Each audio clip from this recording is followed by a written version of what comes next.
Мерките за превенција на COVID-19 наметнуваат околности за учење од далечина, што може да биде предизвик за голем број деца со состојби од аутистичниот спектар.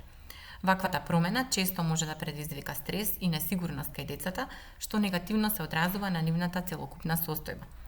Оваа приказна може да се примени кога детето од било кои причини неочекувано ќе премине на учење од далечина. Содржината се однесува на објаснување на околностите во кои треба ученикот да премине на учење од дома и чувствата што тие околности може да ги предизвикаат кај детето. Понатаму се опишува новиот начин на кој детето треба да ги извршува училишните обврски, а во последниот дел од наративот појаснети се очекувањата од детето за време на учењето од дома.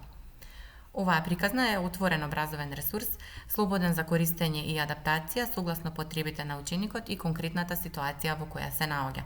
Можете бесплатно да ја превземете од веб страната на Македонското научно здружение за аутизам и да ја споделувате единствено за некомерцијална намена, при што треба да се наведе оригиналниот автор.